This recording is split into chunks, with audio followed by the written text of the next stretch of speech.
Hey guys, how's it going? Welcome back. Kevy got a bass today. And an amp too. So I went into Long McQuaid because, hey, I go there every month to give them money anyways. And I thought, well, I've been looking for a bass. And a few days back I was in there looking at a Fender left-handed bass, long scale. And at least it was left-handed, which was great. But the price was a little bit, you know, and I really didn't want to get into that kind of debt, right? And of course then you got to put an amp on that too, right? And it's kind of like, well, I don't know. And I've had trouble with long scale basses before because my fingers just don't go that far because fret spacing is pretty big on a bass compared to a guitar, right? So anyways, of course I could play it, you know, just like bow, bow, bow kind of thing, right? But doing anything else, there's some things, there's no way it's going to happen. So I want a short scale. Not that many lefty short scales around the planet. And definitely not there. So anyways, as far as the amp goes, I've got the Righty HD25. It's a 25 watt amp, 8-inch speaker in it. It's just got your basic volume control, bass, mid, treble, and I've got the volume at half blast right now. It wasn't that bad of a price. It was only like 200 and some bucks, so it was pretty inexpensive. All the links will be in the video description below for the amp as well as for this bass. But this is actually a short scale bass from Gretsch. They sell for about $379, which is not bad. It is a righty. Now I can play right-handed guitar decently. Bass, well, I suck, of course. I'm going to give it a go anyway. I can easily teach myself how to play bass. It's not a big deal. So it's going to take a while before I can get really good at it, we'll say. But for some of the music I want to start doing, the loops that are available in Logic and GarageBand, I mean, they have their limitations, obviously, and none of them are going to go with any of the stuff that I really want to do. So it's kind of like, well, I'm going to have to do my own bass lines and figure those out with my sounds. And anyway, so I went and I checked out this one, and they had one with a like a tobacco kind of burst. They have these with rosewood fretboards as well as the walnut, and they have a walnut stain. This is the full walnut board, so it's not a stained walnut. And it does have maple neck, and I believe, yeah, basswood body. I'm just looking at the screen over here. Mini humbuckers, of course, 3-way toggle to go between them. So you got your typical, you know, bridge, neck, middle for both, you know. Nothing special, none of this push-pull stuff to split coils or anything like that. It's pretty streamlined, basic, right? I wanted the black because black is a more modern looking color to me. And it's kind of a more of a, if you're going to play any kind of heavy metal, it'd be kind of like cool, like, you know, kind of thing, right?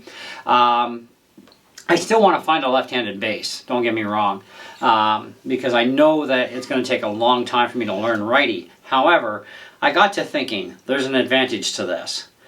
There's a lot of guitar players that actually that are left-handed, like myself, but they just flip over a right-handed guitar. They don't even restring it. They just do it all upside down.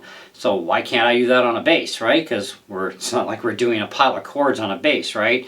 It's mainly notes. So yeah, that's got some promise there. So we'll play a little bit. But anyway, so we do have, of course, an adjustable saddle for setting our intonation, our height, that sort of jazz. Definitely a truss rod in the neck. We've got some really nice quality tuners as well, which is really good.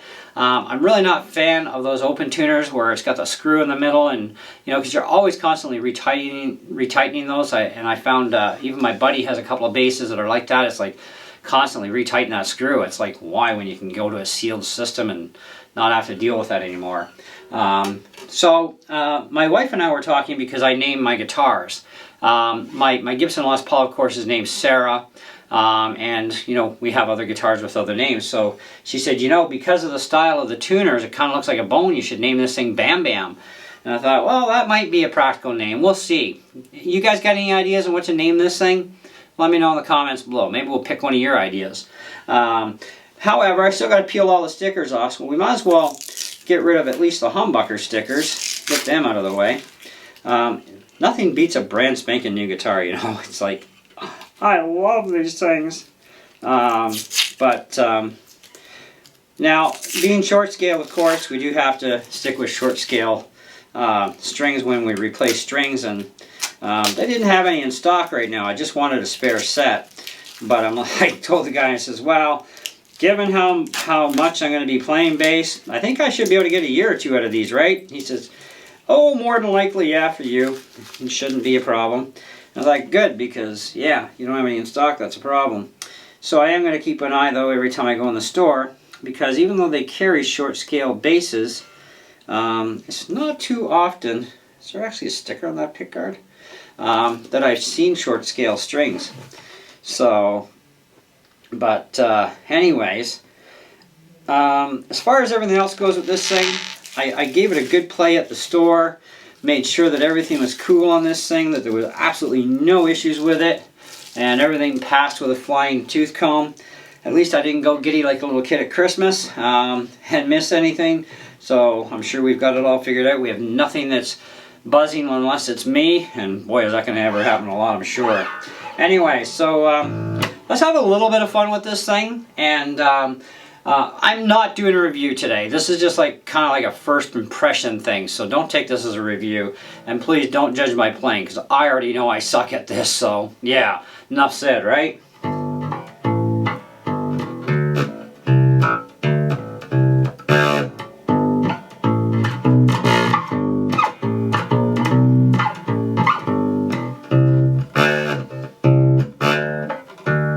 This is going to be interesting trying to stretch my fingers, because I'm kind of like not used to that kind of a... This is still more stretch than a regular guitar is. Anyway, let's try the middle position.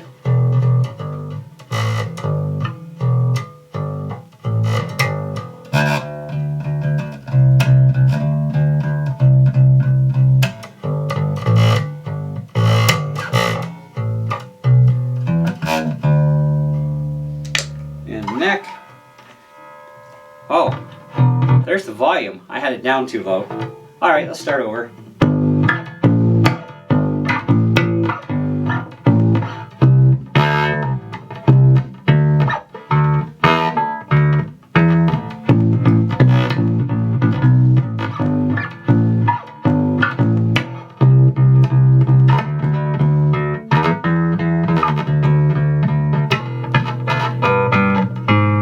Okay, so that's how bad I really suck, okay? I mean, I really do suck at this. But that's okay.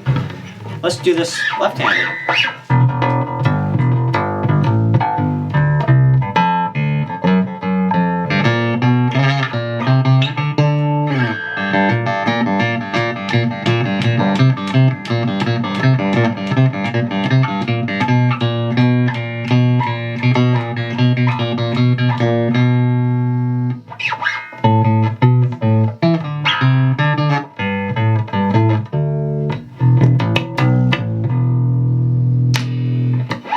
Back to the bridge.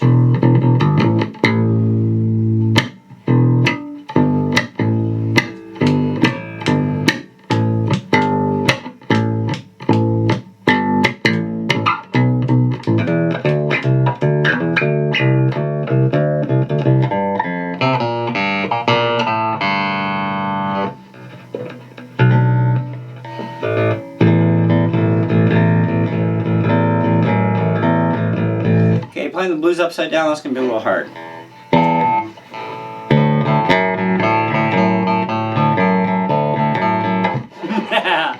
This is so much fun.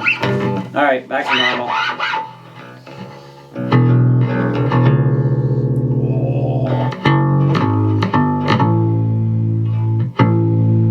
Alright, I say we turn the volume up full blast. What do you think? My wife already got a warning I was going to do this. This is only 25 watts.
righty.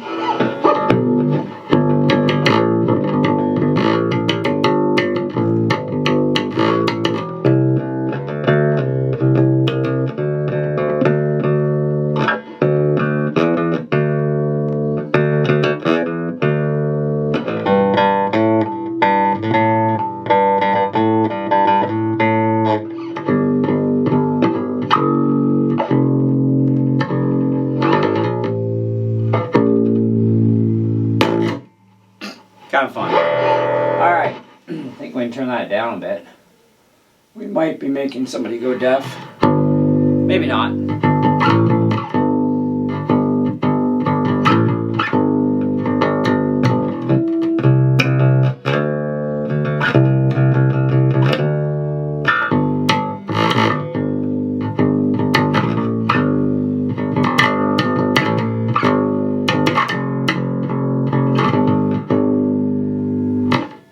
I think I can get used to it. It's just going to take quite a while, you know. I mean, hey, it's new. It's right-handed. I'm a lefty. What can I say? But I like the short scale part of it. That's really nice. It is comfy too. Like small body. It's like a Les Paul body, right? It's small. It's not overly heavy. You know, I feel actually comfortable holding this lefty, which is kind of weird for me, but you know, it is comfortable. Because I can also keep my hand up here too if I want, or I can, you know, rest my thumb down below, or you know, if I switch over the other way, you know.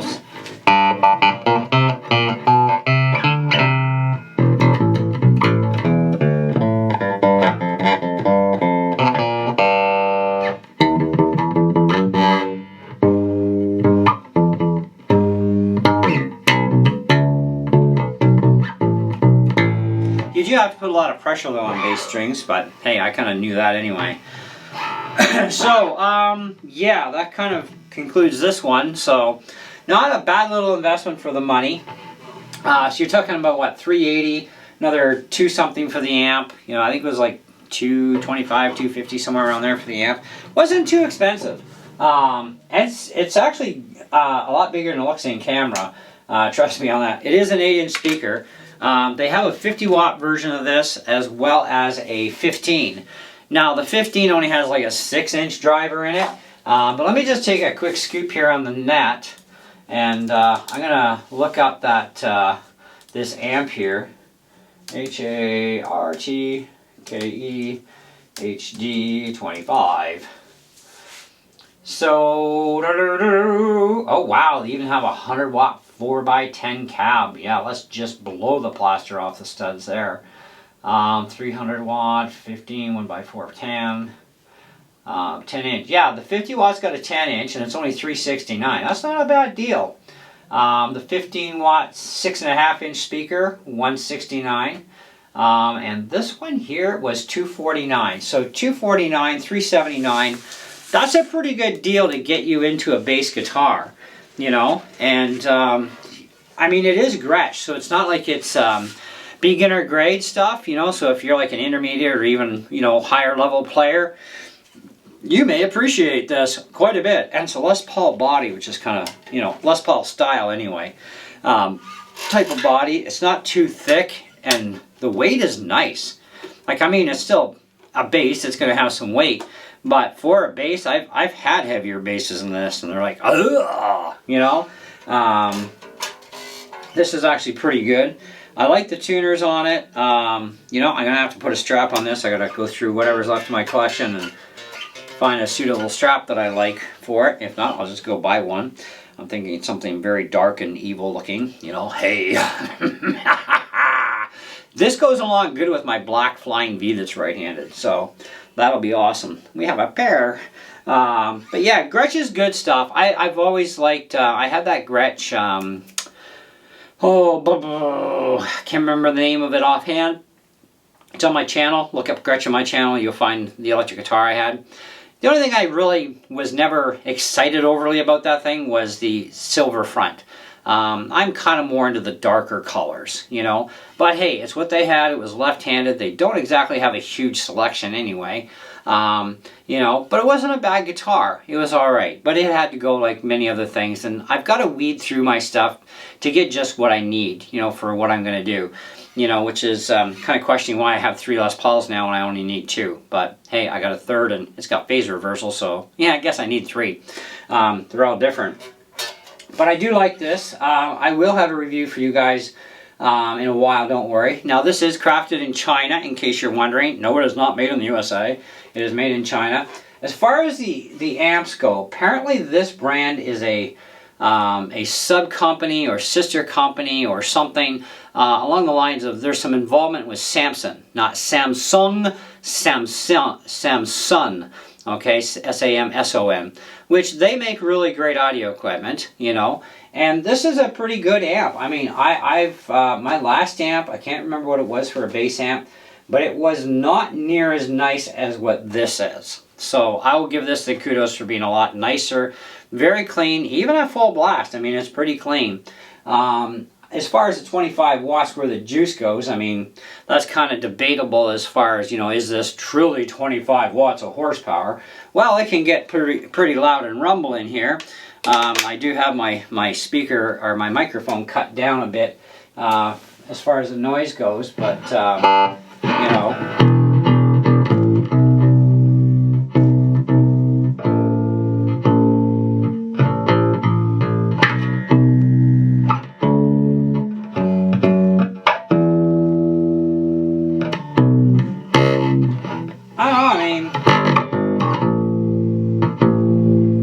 I guess you could kind of jam along with a band to a degree. I mean, basses are they're low note machines, so they're going to be lower in the mix anyway, so I wouldn't say that you could do this with this amp professionally on stage unless you mic'd it up.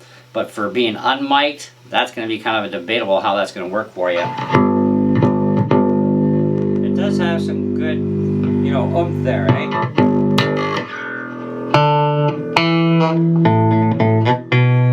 If you need a bit more out of it, you can always turn the mid up. You know, even bring the treble up a little bit, bring a bit more bass into that.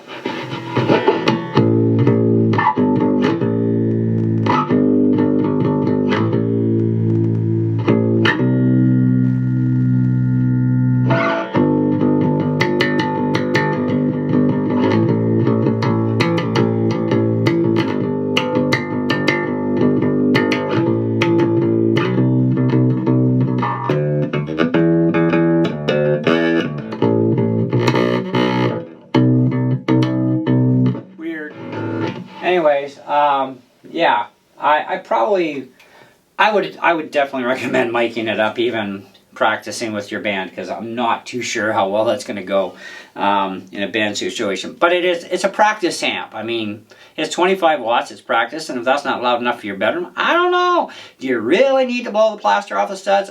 I don't, but hey, you know, it can definitely rumble the place, that's for sure. So that is at least good. And of course, the bigger the space you are, it's going to get out a bit more too, either way. But I do like it. I think it's worth the money as far as what I paid for all this stuff. So that's a good thing. I like the humbucking pickups. I've never been a real huge fan of single coil on anything anyways. I'm more of a humbucker guy, so it's kind of a relief to read the tag going, ooh, humbuckers, yeah! I'm in. Okay, that's all that need to be said. You do have just volume and tone, you know, and the 3-way switch. You know, what more do you need? The basics, right? As far as tuning goes, does it really hold its tune that well? Well, it's a bass, so I have no idea. But let's check. G stayed in. D is in. A is in. And E is only one little sharp spot up, and then it just drops right away. So I'd say it holds its tune rather well. So, you know, and I'm not really beating on the thing either, right? So, but yeah, I think it's pretty cool. Let me know what you guys think in the comments below. And please remember, I suck at this. I know, you don't have to tell me twice, because I kind of ignored that the first time. So, there's a good little joke for you. Actually, I have a t-shirt that says that. You don't have to repeat yourself twice. I ignored you the first time, or I didn't hear you. But anyways, yeah, so I will get better in time right-handed with this, and I'm going to be doing a lot of left-handed upside down stuff with this thing too, just because right away I want to do some stuff with some music that I want to record, and I'm going to have to do it the other way in order to not screw up my song, so, which won't be a big deal. As far as, you know, answering one question right away, can you just flip the nut and go lefty with it? No. Can you recut the nut and go lefty with it? The answer to that is going to also be a big no. You're going to have to get a left-handed nut made, because they do not make this in a left-handed version. I did check that today, because I would have actually just ordered the lefty version, but they don't do it. Which is like, wow, that's, well, not really surprising, but a little bit maybe, I guess, at the same time that it is. I would have thought that, you know, Gretsch for even something under $400, they would actually maybe offer a lefty, like, you know, well, of course I paid, what, 700 almost, 600, 700 bucks for my Gretsch left-handed electric, and that was a nice guitar. But yeah, I guess for this kind of dollar value, they're not going to do a left-handed version, which I don't see why not. But yeah, converting, it means a whole new nut. Then you can switch the intonation. The saddles won't have to have anything done to them, so that's fine. And if they do, it might just be switching the saddle placement, you know, if anything. So if you're kind of wondering, because you can actually do this lefty, and it really doesn't interfere that much because your arm is out and away. So as long as you keep it out and away, you shouldn't run into that volume control. So, but anyway, it's up to you if you want to do it or not. But I'm going to play it upside down as a strung for righty, and I'm going to do the righty thing, and in time, like I said, I'll get better. In the meantime, guys, thanks for watching, checking out this video. Check in the video description below for the links if you are interested in taking a look. They have like 4 different setups with this, because they have one with a stained fretboard, they have the walnut, and then they have, you know, the sunburst design, plus was it sunburst or tobacco burst? I think it was tobacco burst or something. It looked nice, but it was a little too old fartish for me. You know, not that I'm not getting old, but I like the modern stuff, you know, for looks, right? And black is one of my favorite colors, so there you go. See you later. Catch ya.